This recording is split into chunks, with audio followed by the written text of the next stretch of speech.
Hello everyone, कैसे हैं आप सब। आई होप आप सब बहुत अच्छे होंगे।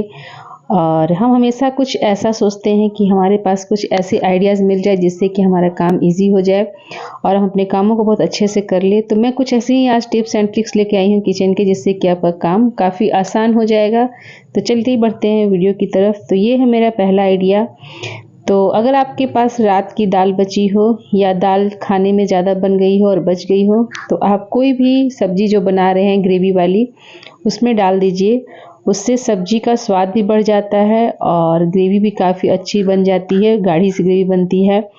तो यहाँ पे मैंने सोयाबीन और आलू की सब्जी बनाई है, तो उसे मैंने इसे डाल दिया है। तो आप देख सकते हैं कि कितनी अच्छी सब्जी बनी है और इसका टेस्ट भी बहुत अच्छा होता है। तो इससे आपकी दाल की भी खपत हो जाएगी और सब्जी का स्वाद भी बढ़ जाएगा। तो इस तरीके का टिप्स आप अपने घर में अपना सकते हैं जब आपके पास दाल बची हो तो चलिए बढ़ते हैं अपने नेक्स्ट आइडियाज़ की तरफ। तो यहाँ मैं कुकर में बनने को रख रही हूँ छोले। तो जब भी हम छोले या दाल बनाते हैं और पानी जब हम डालते हैं, तो पानी जो हमारा है वो सीटी आने पर सीटी के साथ बाहर फेंकने लगता है। तो इससे बचने के लिए मैंने उसमें 1-2 बूंद ऑयल का डाला है और फिर इसके ढक्कन पर भी हम उल्टा साइड से इस तरीके से तेल लगा देंगे। कोई सा भी तेल लगा देंगे जो आप खाते हो, और उसे अच्छे से थोड़ा सा हाथों से स्प्रेड कर देंगे। तो इससे जब भी दाल बनेगी या जब भी हम छोले बनाएंगे तो वो बाहर नहीं आएगी और बिल्कुल हमारा कुकर गंदा नहीं होगा। और गैस चाहे आप कितनी भी हाई फ्लेम पे इसे बनाएं। तो चलिए बढ़ते हैं अब नेक्स्ट आइडियाज़ की तरफ। तो सभी के घरों में इस तरह की स्टील की छन्नी होती है, जिसे कि हम जब इस्तेमाल करते हैं तो वो काला पड़ने लगता है। तो इससे बचने के लिए हमें सबसे पहले एक पतीले में पानी मैंने रख दिया है गर्म होने के लिए, और उसमें हम इन छन्नी को डाल देंगे। और उसके बाद थोड़ी देर बाद उसे में छोड़ने के बाद इसे हम अच्छे से ब्रश से रब कर लेंगे। तो इसे हमें स्टील वाले जो धोने वाले होते हैं उसे नहीं धोना चाहिए, क्योंकि स्टील का टुकड़ा जो है वो टूट कर इसमें फंस जाता है और जिससे कि खाने में जा सकता है, तो वो हानिकारक होता है हमारे हेल्थ के लिए। तो उसे नहीं यूज़ करना चाहिए। तो देखिए मैंने इसे साफ़ कर दिया है और ये कितना अच्छे से साफ़ हो गया है। तो अगर आप हमेशा टाइम टू टाइम इसे इस तरीके से साफ़ करते रहें गर्म पानी में डाल के, तो ये बिल्कुल नए जैसे चमकते रहेगा। तो बढ़ते हैं अपने नेक्स्ट टिप्स की तरफ। तो जो भी बिगनर्स हैं, जो चावल बनाना नहीं जानते हैं और कुकर में चावल नहीं उनको पता है कैसे बनाया जाता है, तो आज मैं आपको बताऊंगी जिससे कि कुकर में चावल बनाना बहुत ही इजी हो जाएगा। तो जिस ग्लास से हमने चावल लिया था, जितना ग्लास से, उसी ग्लास से हमें पानी डालना है। अगर हमने 1 ग्लास चावल लिया है तो 1.5 ग्लास पानी डालना है। 1 ग्लास और आधा ग्लास पानी डालना है। यहाँ पे मैंने 2 ग्लास चावल लिया था, तो यहाँ पे हम 3 ग्लास पानी डालेंगे। जितना हमने चावल लिया है जिस क्वांटिटी में, उसी क्वांटिटी में पानी डालना है, लेकिन 1/4 डालना है, एक कम डालना है उससे। और पूरी हाई फ्लेम पे 1 सीटी आएगी, फिर उसे बंद कर देना है। तो ये मैंने पतले चावल के लिए बताया है, जो कि चावल बॉयल नहीं होती है। वो चावल में 1 सीटी आएगा और पानी हमें 1.5 डालना रहता है। लेकिन अगर जब हम मोटा चावल बनाते हैं तो जस्ट हमें दुगना पानी डालना होता है। जैसे 1 ग्लास चावल है तो हमें 2 ग्लास पानी डालना होगा। तो इस तरीके से आप बनाएंगे तो चावल बिल्कुल खिले खिले बनकर तैयार होंगे। और देखिए चावल कितना अच्छा से बनकर तैयार हो गया है। तो चलिए बढ़ते हैं अपने नेक्स्ट टिप्स की तरफ। अभी ठंडी का मौसम है और बहुत सारी हरे पत्तेदार सब्जियां आ रही हैं, जैसे ये पालक का साग है, हरा धनिया है, हरा लहसुन है। तो इन सब को हम लंबे समय तक कैसे ताज़ा रख सकते हैं। तो चलिए सबसे पहले इनके जो डंठल हैं उनको हम काट के निकाल लेंगे, जो जड़ होता है।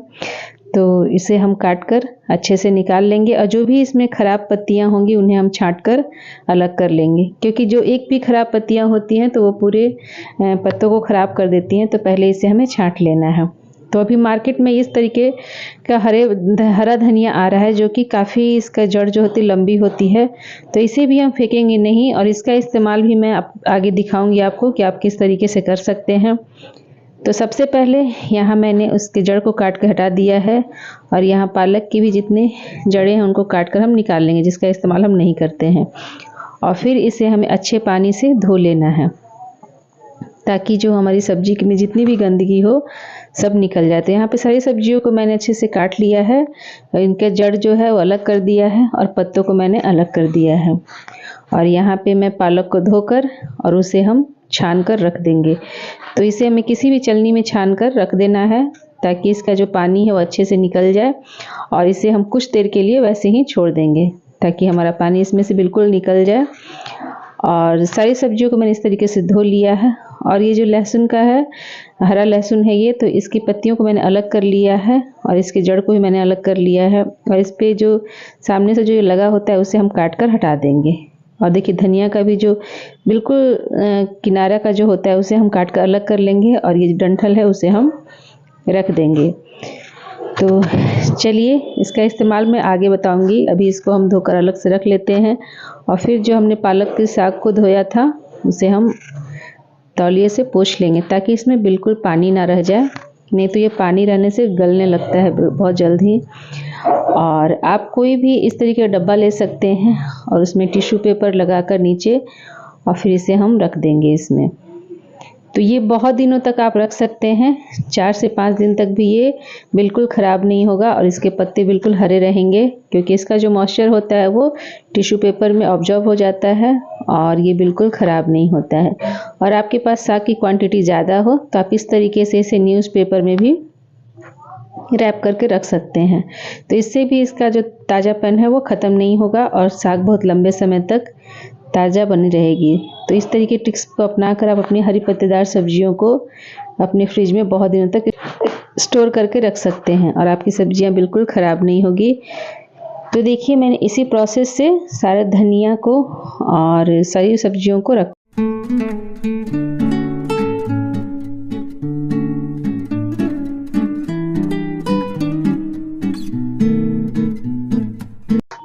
आप टिश्यू पेपर की जगह न्यूज़पेपर का भी इस्तेमाल कर सकते हैं। तो यहाँ मैंने एक ही डब्बे में लहसुन की पत्तियों डंठल को और धनिया की डंठल दोनों को मैंने रखा है। तो इसके लिए हम बीच में इस तरीके से एक टिश्यू पेपर लगा देंगे, तो जिससे हमारा ये 2 भागों में बट जाएगा और इससे हम दोनों को अलग अलग करके रख सकते हैं, ताकि जब भी हमें इस्तेमाल करना हो तो इन दोनों को हम निकाल कर इस्तेमाल कर सकते हैं। और फिर मैंने ऊपर से एक न्यूज़पेपर लगा दिया है और उसके ऊपर हरा लहसुन की पत्तियों को रख देंगे।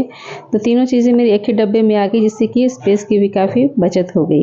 और उसके ऊपर एक टिश्यू पेपर लगा देंगे, जिससे में कि इससे मॉइस्चर जो आएगा वो अच्छे से ऑब्जॉर्ब हो जाएगा। तो इस तरीके का टिप्स अपनाकर आप अपने सब्जियों को बहुत दिनों तक फ्रिज में स्टोर करके रख सकते हैं। और फिर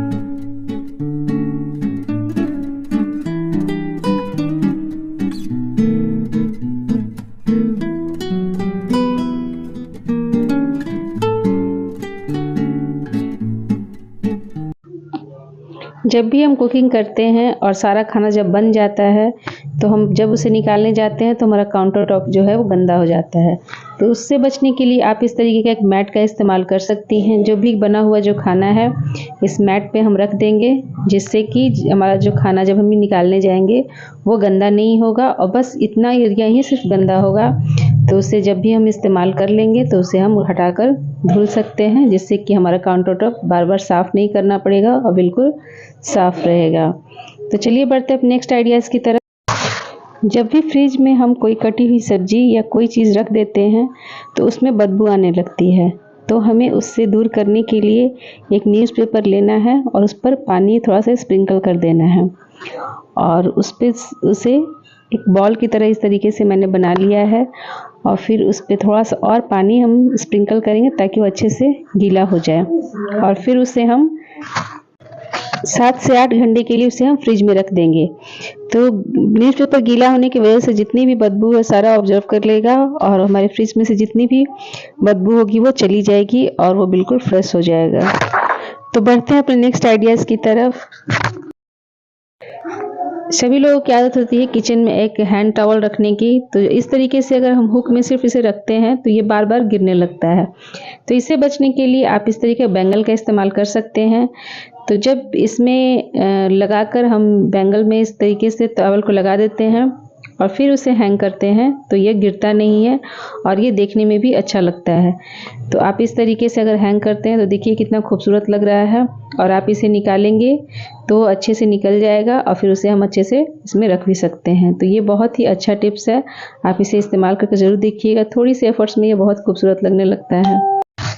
तो चलिए बढ़ते हैं अपने नेक्स्ट आइडियाज़ की तरफ। तो अभी विंटर का सीज़न है और गाजर बहुत मिलता है, तो सभी के घरों में गाजर का हलवा बनाया जाता है। अगर इस ट्रिक से अगर आप गाजर का हलवा बनाएंगे तो बहुत ही टेस्टी बनेगा।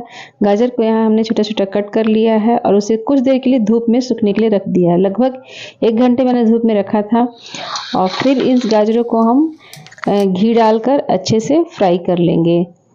तो इस ट्रिक से अगर आप गाजर का हलवा बनाएंगे तो बहुत ही जल्दी बनेगा और बहुत ही टेस्टी गाजर का हलवा बनेगा। आप ज़रूर बनाकर देखिएगा। और फिर गाजर को हम फ्राई कर लेंगे अच्छे से।